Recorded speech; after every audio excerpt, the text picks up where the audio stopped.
Part 4, 1 to 9. The financial instrument I have invented is very simple. 9 players into what I call a stock sell. That is a play on words of stocks you can now sell because you can make more money quicker this way, and the South African Stokvel. A Stokvel is essentially an investment club where the rules for the collective investing are agreed upon by the investors. In the instance of a stock sell, the rules agreed are as follows. Each investor brings $45 to the party, and then an amount of dollars over and above this, which is the value that increases and decreases based upon whether in a trade the investor wins or loses. There are 9 positions, and each position represents a dollar value from 1 to 9. If a player is in position 2, they will give their $2 to position 1. The reason they can do this is because the player in position 3 will be giving player 2 $3 and thereby giving player 2 a profit of $1 in this trade. The player in position 1 is the luckiest player because there is no one below them that they have to give anything to, thereby earning them a profit of $2. The pattern is followed all the way up, so positions 3 to 8 all earn $1 profit as well, whereas because there is no one above position 9, the player in position 9 becomes the fall guy, and they make a loss of $9. The way I have designed the stock sell is that players in a stock sell are randomly assigned to a position by the computer, and then the trades occur. You cannot be in position 9 2 turns in a row, but you can, if you are lucky, be in position 1 2 turns in a row. This improves the investor's odds of making a profit rather than a loss, but only marginally, and because the positions for each trade are selected randomly, the system is fair. There are various other ways that I have designed the instrument to attempt to shift the balance of profit slightly in favor of investors' chances rather than them making a loss by playing if they keep playing. There is a 9 pot which is delivered to the player that lands on position 9 on the ninth turn of play. So every player entering the stock sell from the lobby area pays $1 over and above the $45 to the 9 pot. Through 9 plays, this would accumulate depending on how many players enter the stock sell during the 9 plays. Whatever accumulates through these plays is given to the player in position 9 on the ninth spin to cushion their loss. If algorithms could be designed to bet on probabilities of players making dollars and losing dollars through plays, perhaps more value can be added to the stock sell too. As opposed to the current money market where the value of people's investments are subject to the decisions of people in high positions, the stock sell offers a more predictable system to make and lose money whereby you are not betting for or against others. The randomness of the investing is still there, but there must be ways to improve the odds of the stock sell to give investors a chance to make money consistently. The ideal stock sell would mean your money either increases in value or when it decreases, the downside is cushioned. So, of the 9 positions, 4 would decrease in value and 5 would increase, or something in this vein. When you buy a stock, this is no different to taking a bet. However, when you place this bet, similar to a sports bet, you are betting on multiple variables relating to other people's lives. Like, is the coach doing well with the team? Are there injuries to key players to consider? What are the playing conditions like?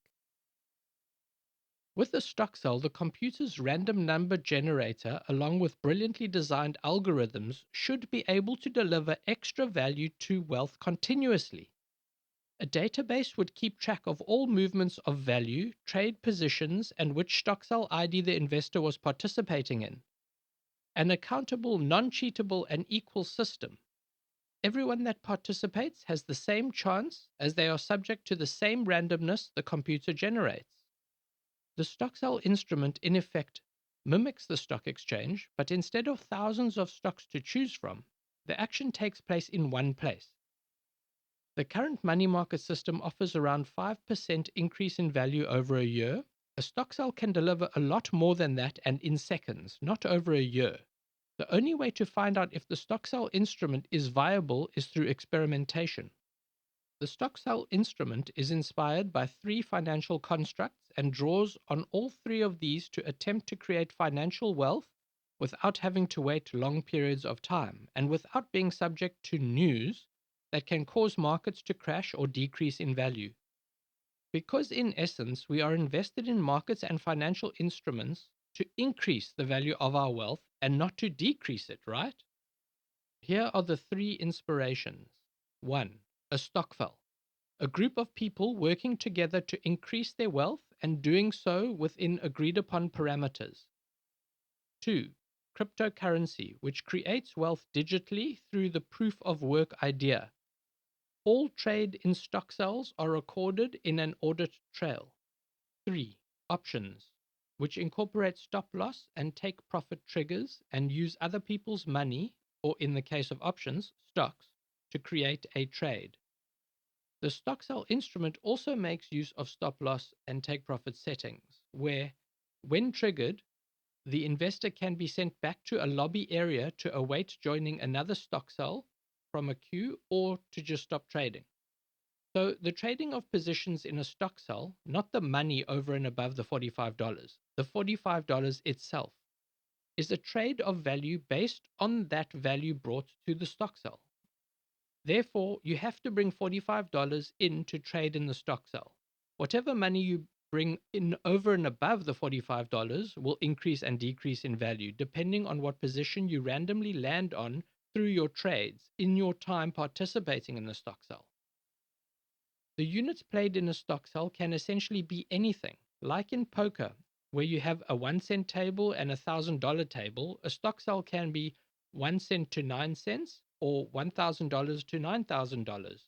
Just depends how much money a person has to trade with. I took a while to figure out what value the stock sell instrument can bring. It can be designed to be a gambling game, with jackpot accumulation paying out to random players. Players can place bets on probabilities of whether a player will land on 1 or not after playing position 9. It can be used as a financial investment instrument. But the best idea I think I have for the instrument is this. If there is someone who is unemployed or is in need of financial assistance, they could subscribe to the StockCell database on the side of the needy. They obviously have to be vetted to fall into this category. Single mothers spring to mind here, and the elderly perhaps. On the fortunate side of the StockCell database would be the wealthy or financially fortunate patrons looking for a tax break. The needy players would enter the stock cells and leave stock cells, but would only play positions 1 through 8. The system rules would be designed to make sure the needy all grab an equal share of the wealth being distributed. The wealthy players would say play positions 7 through 9, which means their wealth would be distributed to the needy.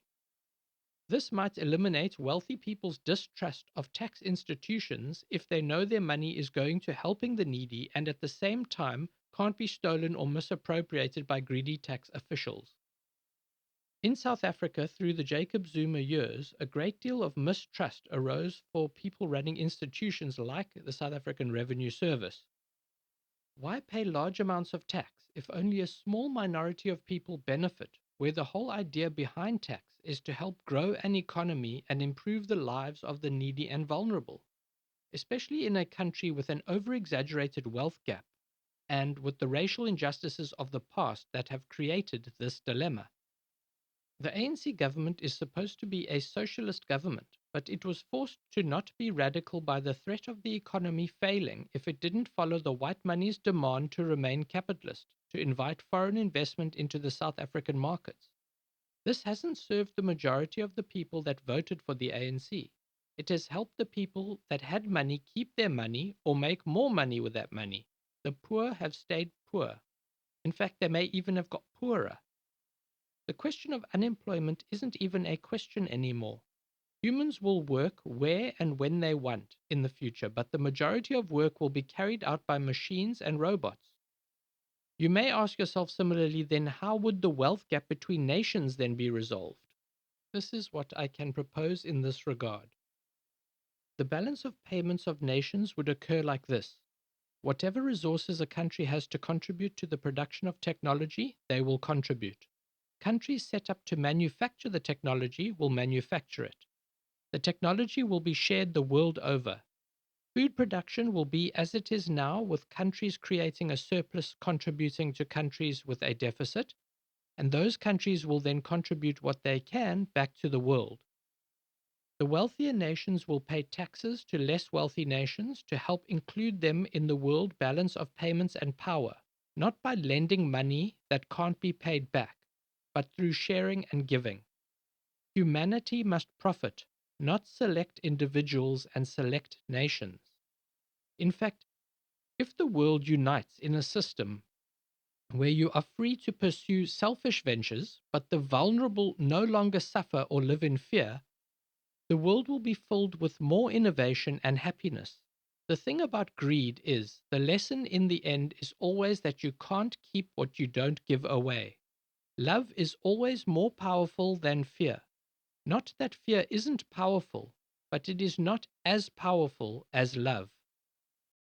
Throughout history, heresy has always been the driver of change. I don't mean heresy in terms of contrary to religious beliefs, but I mean heresy in a way that is contrary to any system that has found complacency, stability, and well established norms. Technological innovation's lifeblood is heresy and disruption. If we can do something differently that is better and is going to benefit more people, then this is what we are going to do. Change is inevitable, and if a change comes about and moments of pain arise due to the technological advancement, we learn again as a species and make the necessary tweaks to avoid the pain moving forward. Water follows the path of least resistance. Humanity's consciousness will be bathed in this ethos over the next 2,000 years as the water bearer pours her spirit cleansing firmament over our palace of wonderment. Welcome to the new age.